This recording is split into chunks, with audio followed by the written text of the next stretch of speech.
কি বলতেছে? বলে হুজুর বাহিরে দুইটা বাচ্চা দাঁড়িয়ে আছে, তারা খতমে তারাবির ইন্টারভিউ দিতে চায়। মুহাদ্দিস সাহেব বলল কোনো কথা নাই, আল্লাহর ঘরের দরওয়াজা খুলে দাও, এখানে কোনো পার্সিয়ালিটি চলবে না। আল্লাহর ঘরের দরওয়াজা সবার জন্য খুলে দেওয়া হবে, আসতে দাও, ভিতরে বসতে দাও। যদিও ওদেরকে দেখতে মানায় না, বংশগত তেমন মর্যাদা নাই, ভিতরে আল্লাহর কোরআন থাকার কারণে আমাদের উপরে ওয়াজিব হয়ে গেছে তাদেরকে সম্মান করা। কোন দিক থেকে মানায় না, কিন্তু ভিতরে আল্লাহর কোরআন আছে, এজন্য তাদের মর্যাদা অনেক বেশি। এবার বাচ্চা দুইটা বাহিরে উযুখানায় গিয়া সুন্দর করে উযু বানাইলো। উযু বানাইয়া ভিতরে ঢুইকা আমি তাকায়া দেখতেছি লঙ্গির এক মাথা নিচে আর এক মাথা উপরে। এতটাই ভয়াবহ অবস্থা, কিন্তু আজীব দৃশ্য। দুইজনের চেহারা একই রকম লাগে, দুইজনের চেহারা একই রকম লাগে। কে বড় কে ছোট বোঝা বড় কঠিন হয়ে গেছে। মুসলমান ভাইয়েরা আমার, ইমাম সাহেব প্রশ্ন করলো তোমরা দুইজনের বাড়ি কোথায়? বলে আমরা নারায়ণগঞ্জে ভাড়া থাকি। বাড়ি কোথায়? বলে আমাদের বাড়ি কুড়িগ্রামে। কুড়িগ্রাম থেকে ঢাকায় কেমনে আসছো? বলে বাবাই ঢাকায় নিয়ে আসছে। কয় মাসে কোরআন শরীফ খতম করেছো? বলে আমরা দুইজনে 11 মাসে 30 পারা কোরআন খতম করেছি। ইমাম সাহেব একবার চেহারার দিকে তাকায় আর একবার পায়ের দিকে তাকায়।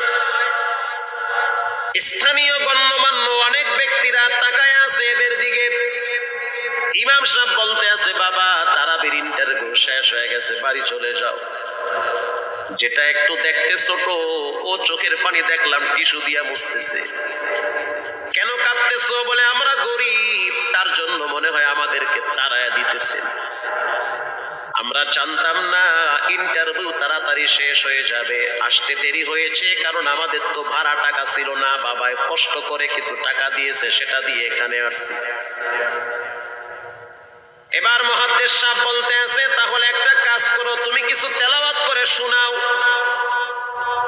দুইজনেই উত্তর দিল যে আমরা তেলাওয়াত করলে তো আর নিবেন না, আপনারা প্রশ্ন করেন, আমরা দুইজনে উত্তর দিব।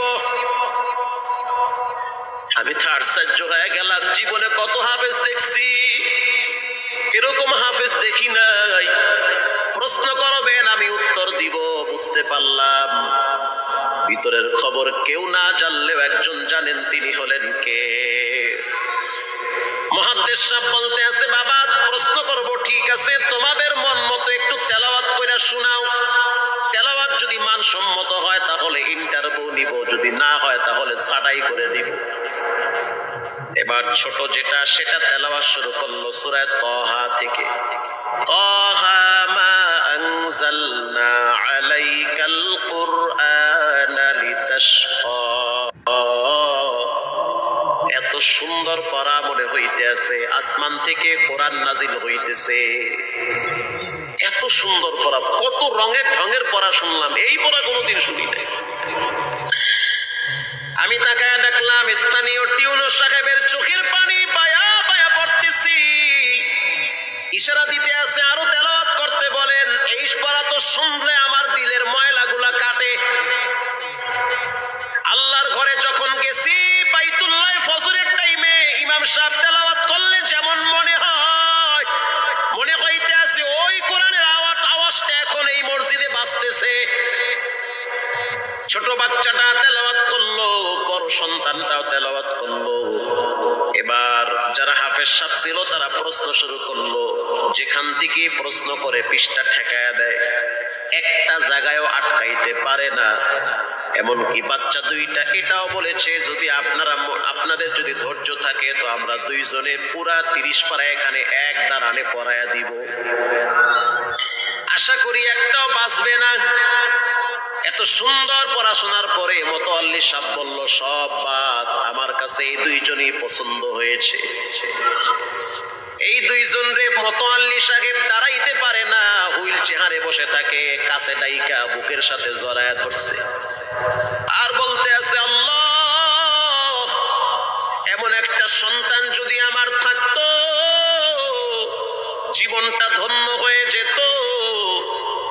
মৃত্যুর পরে একটু হইল তারা কোরআন তেলাওয়াত করতে পারত। নিয়োগ হয়ে গেল, তারাবি শুরু হয়ে গেছে। মোহাম্মদপুর থানায় গিয়ে খবর নিয়ে দেখে অনেক পুলিশরা এই বাচ্চার পিছনে দাঁড়ায় দাঁড়ায় নামাজ পড়ে চোখের পানি ছেড়ে কেঁদেছে। শুধু তাই নয়, অনেক হিন্দু মহিলারা পর্যন্ত রাস্তায় হাঁটার সময় তেলাওয়াতের আওয়াজে দাঁড়ায় দাঁড়ায় কোরআন শ্রবণ করেছে। শুধু তাই নয়, অনেক বড় বড় ডাকাত, মাস্তান, সন্ত্রাস, কিশোর গ্যাংয়েরা পর্যন্ত দাঁড়ায় দাঁড়ায় কোরআনের আওয়াজ শুনেছে। 17ই রমজান, বদর দিবস, হাজার হাজার মুসল্লি দাঁড়িয়ে আছি। ইমাম সাহেব জানে না যে এরা দুইজনে আপন মায়ের পেটের ভাই হয়, এটা ইমামের জানা নাই। দুইজনে তারাবি চলতে আছে, চমৎকার পড়া, পিছনে শত শত মাওলানা মুফতি দাঁড়ায় থাকে। মনে হইতেছে তেলাওয়াতের আওয়াজে আরেক জগতে হারিয়ে যায়, এত সুন্দর পড়া। তারাবি শেষ হয়ে গেল, মুসাফা শুরু হয়ে গেল। বাচ্চা দুইটারে কেউ বুকের সাথে জড়ায়, কেউ কপালে চুমা দেয়, বলে আল্লাহর কোরআনকে চুমা দে। হাজার হাজার মানুষ যখন আস্তে আস্তে নামাজ শেষ করে চলে গেল, একেবারে মসজিদের পিছনে বারান্দার পরে আরো একটা বারান্দা থাকে, ওই বারান্দায় এক লোক বসে বসে গামছা দিয়া চোখের পানি মুছতেছে। কিছুক্ষণ পরে লোকটা দেওয়ালের সাথে কপালটা ঠেকায় দিয়া একেবারে অস্থির হয়ে গেল। মনে হচ্ছে তার ভিতরে কাঁপুনি শুরু হয়ে গেছে। কিছু মুসল্লি গিয়া প্রশ্ন করলো, কি হয়েছে আপনার? বলে আমার কিছুই হয় নাই। টাকা লাগবে? বলে না, টাকা লাগবে না। তাহলে আপনি কেন এখানে কাঁদতেছেন? বলে আমি এমনি কাঁদতেছি, এটা কষ্টের কান্না না, এটা খুশির কান্না। এটা কষ্টের কান্না না, এটা খুশির কান্না, আনন্দর কান্না। আল বুকাউ মিনাল ফারাহ, অতি সুখে মানুষ কখনো কখনো কেঁদে দেয়, চোখের পানি ছেড়ে দেয়। ইমাম সাহেব বলল, পিছনে কে? লোকটা তাকে সামনে নিয়ে আসে। এবার লোকটাকে যখন কিছু দূর সামনে আনা হইল, ওই বাচ্চা দুইটা মসজিদের ভিতর থেকে দৌড় মাইরা গিয়া বলতে আছে, এই লোকটা আমার আব্বা, ইনি আমার আব্বা হয়। ধমক দিবেন না, রাগ করবেন না। আমার আব্বা ঢাকা শহরে রিক্সা চালায়, রিক্সা চালায় চালায় আমাদের দুইটা ভাইরে কোরআনের হাফেজ বানাইছে। ইমাম সাহেব ধমক দিয়ে বলতে আছে, আপনি কেন দেরি করলেন? আগে কেন আসলেন না? রিক্সাওয়ালা বলতে আছে, আমি যদি আগে আসতাম আর যদি পরিচয় দিতাম আমি রিক্সাওয়ালা, হয়তো আমার বাচ্চা দুইটারে মানুষ খোটা দিবে যে রিক্সাওয়ালার পোলা। এজন্য আমি আসি নাই। দূর থেকে নামাজে কোরআন তেলাওয়াত শুইলে আবার আস্তে করে দূরে চলে যাই। মাঝে মাঝে বাচ্চা দুইটার সাথে দূর থেকে আইসা দেখা করি। এটাই হলো কোরআনের বরকত। পরে শুনতে পারলাম এই বাচ্চা দুইটার মাও নাকি গাড়ি অ্যাক্সিডেন্টে মারা গেছে, লাশ পড়ে আছে সেই কুড়িগ্রামে। একটা ছেলের নাম জুবায়ের আর একটার নাম হলো তালহা। রিক্সাওয়ালা বলতে আছে, আমার আফসোস নাই, কষ্ট হলো এক জায়গায়, সেটা হলো ঈদের সময় বাচ্চাগুলা তো বাড়িতে যাবে, বাড়িতে যাওয়ার পরে দেখবে ওদের মায়ের লাশ কবরে পড়ে আছে। ডানে বামে মাটি, সামনে পিছনে মাটি, মাটির ঘর, অন্ধকার কবরে মা ঘুমায়। ঈদের দিন এমন কোন দরদি নাই যে আমার বাচ্চাগুলারে সান্ত্বনা দিবে। গত ঈদেও দেখছি বাচ্চা দুইটা মায়ের কবরের পাশে দাঁড়ায় দাঁড়ায় লম্বা টাইম কেঁদেছিল। আমাদের ঘরে কোনো ঈদ নাই, রিক্সাওয়ালাকে সান্ত্বনা দেওয়া হইল, নসিব আপনার ভালো, কপাল খুলে গেছে। দুইটা সন্তান হীরার টুকরা এমন ভাবে তৈরি করেছেন, মনে হইতে আছে জিন্দা কোরআন হাঁটতেছে। এজন্য সন্তানগুলাকে দিনদার বানান, ঠকবেন না। বর্তমান জমানায় মানুষ বড় স্বার্থপর। একমাত্র কলিজার টুকরা মা বাবার জন্য যেই দোয়াটা করে, ওটা অন্য কেউ সহজে করতে চায় না। কথা ঠিক না ব্যাঠি? সন্তানগুলারে দিনদার বানান, নেককার বানান, আল্লাহওয়ালা বানান। আল্লাহ পাক বলেন, যারা কোরআন পড়ে, নামাজ পড়ে, আল্লাহর রাস্তায় দান করে, তারা হলো সফল ব্যবসায়ী। এখানে এমন মানুষ বসা আছেন যে নিজের হাতে নিজের মায়ের কবরে রাখছে, নিজের হাত দিয়া নিজের আব্বারে কবরে ফালায়া রাখছে। ঘরে গিয়া দেখবেন মায়ের বিছানাটা খালি, যেই বিছানায় মা ঘুমাইতো সেই বিছানাটা এখন অসহায়ের মতো পড়ে আছে। বাবায় যেই বিছানায় শেষ বয়সে বসে বসে কোরআন তেলাওয়াত করতো সেই বিছানাটা পড়ে আছে। এখন আর কেউ বলে না বাজান তুই কেমন আছো। এই কথাগুলা মা বাবার মুখ থেকে সবচেয়ে বেশি বের হইতো। মা বাবার জন্য এখন চাইলেও তো কিছু করতে পারেন না।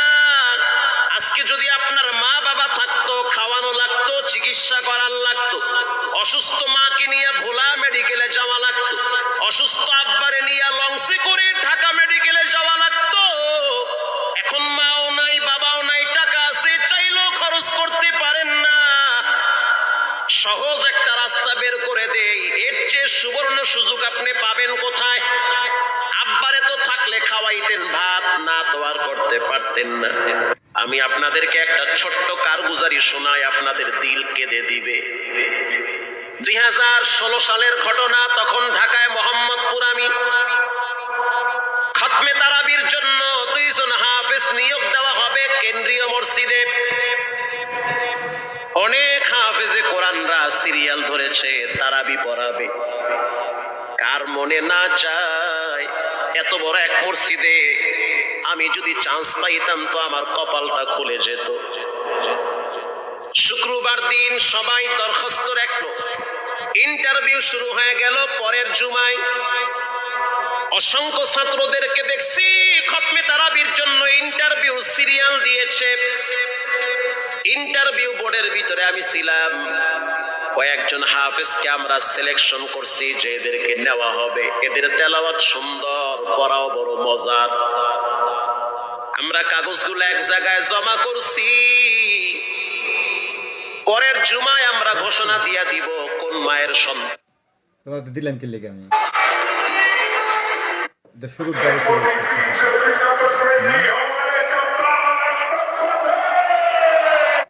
চান্স পাবে।